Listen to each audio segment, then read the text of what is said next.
Bismillahirrahmanirrahim. Assalamualaikum warahmatullahi wabarakatuh. Baik, pada kesempatan kali ini kita akan belajar sosiologi, membahas tentang penyimpangan dan pengendalian sosial. Sebelumnya, ada yang sudah tahu apa itu penyimpangan sosial?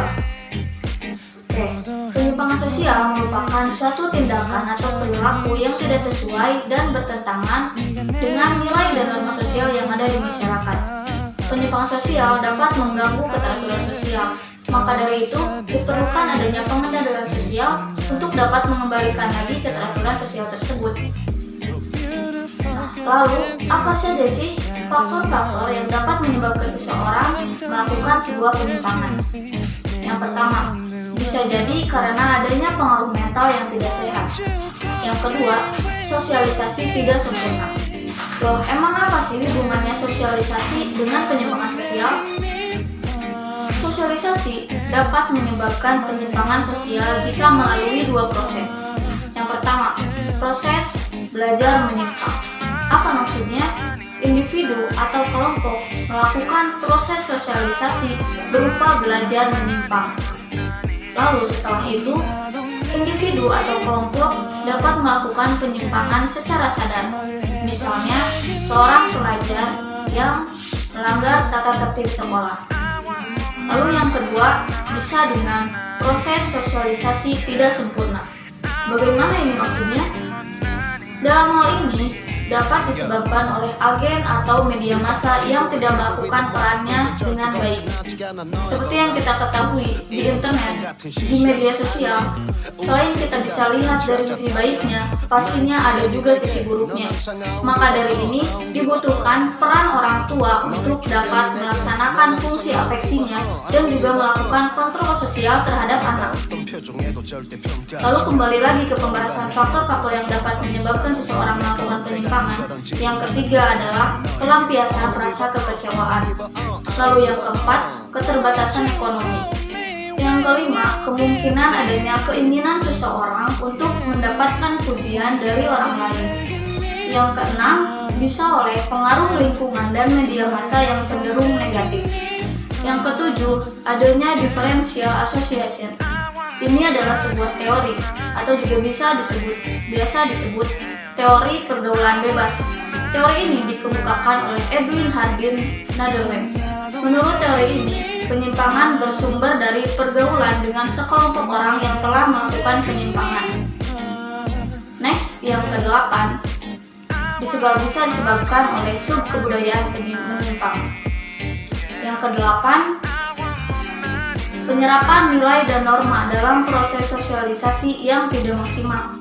Dan yang ke-10 adalah pemberian julukan atau labeling. Ini juga merupakan sebuah teori. Teori labeling dikemukakan oleh Edwin Lemert. Menurut teori ini, seseorang dapat menyimpang ketika mendapatkan julukan atau cap dari masyarakat yang kemudian seseorang itu cenderung bisa melakukan penyimpangan tersebut. Contohnya, seorang anak yang melakukan salah satu atau beberapa kesalahan, lalu masyarakat menjulukinya sebagai anak yang nakal. Maka anak tersebut akan melakukan kenakalan-kenakalan yang lain karena dia merasa dirinya sudah dijudge sebagai anak yang nakal. Selanjutnya, ada klasifikasi penyimpangan sosial yang bisa dilihat dari jenisnya, sifatnya, dan jumlah pelakunya. Berdasarkan jenisnya, ada dua jenis, yaitu penyimpangan primer dan penyimpangan sekunder. Penyimpangan primer merupakan penyimpangan yang dilakukan dalam keadaan mendesak atau ketidaksengajaan. Ciri dari penyimpangan ini bersifat temporer, tidak dilakukan berulang-ulang, dan masih bisa ditoleransi oleh masyarakat. Sedangkan penyimpangan sekunder adalah penyimpangan yang dilakukan secara berulang-ulang dan sudah mengarah kepada pelanggaran hukum. Lalu dilihat berdasarkan sifatnya, ada penyimpangan positif dan penyimpangan negatif. Penyimpangan positif adalah suatu perilaku yang bertentangan dengan norma kebiasaan dalam masyarakat, tetapi bisa berdampak positif pada pelaku penyimpang atau orang di sekitarnya. Misalnya, seorang perempuan yang bekerja pada bidang pekerjaan yang mayoritas dikerjakan oleh laki-laki ataupun sebaliknya. Sedangkan penyimpangan negatif ialah segala perilaku yang melanggar pada nilai dan norma yang dominan di masyarakat, dan penyimpangan ini sudah tidak bisa ditoleransi lagi oleh masyarakat. Dan berdasarkan jumlah pelakunya, ada penyimpangan individual dan penyimpangan kelompok. Penyimpangan individual adalah penyimpangan yang dilakukan oleh perseorangan, sedangkan penyimpangan kelompok adalah penyimpangan yang dilakukan oleh lebih dari satu orang secara terkoordinir. Pengendalian sosial menurut Duchamp ialah cara-cara atau metode yang digunakan untuk mendorong seseorang agar berperilaku selaras dengan kehendak suatu masyarakat atau kelompok tertentu. Dalam hal ini, masyarakat berhak untuk mengajak, mendidik, bahkan memaksa warga masyarakat untuk dapat mematuhi nilai dan norma yang berlaku dalam masyarakat tersebut. Apa fungsi dari pengendalian sosial? Yang pertama, untuk mempertebal keyakinan masyarakat terhadap norma sosial. Yang kedua, memberikan imbalan kepada warga yang menaati norma. Yang ketiga, mengembangkan rasa malu. Keempat, mengembangkan rasa takut. Dan yang kelima, menciptakan sistem hukum.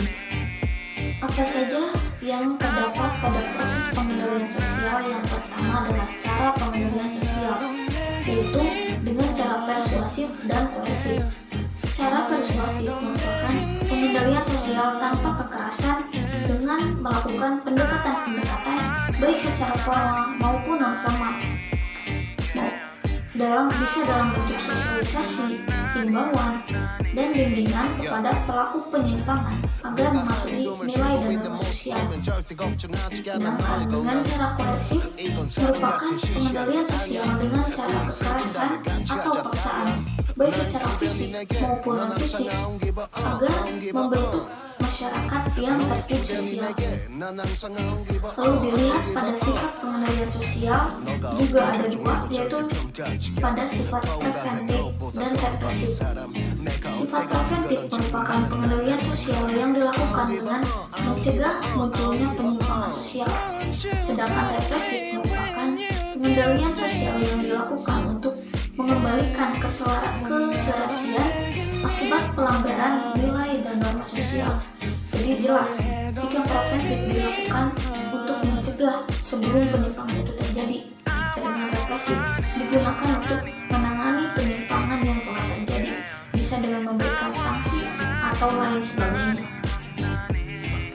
Lalu bentuk pengendalian sosial bisa bentuk formal dan non-formal. Bentuk formal merupakan pengendalian yang bersifat tertulis yang ditulis oleh pihak berwenang seperti polisi, kejaksaan, pengadilan, dan pelaku penyimpangan ini akan diproses sesuai ketentuan undang-undang dan peraturan yang berlaku.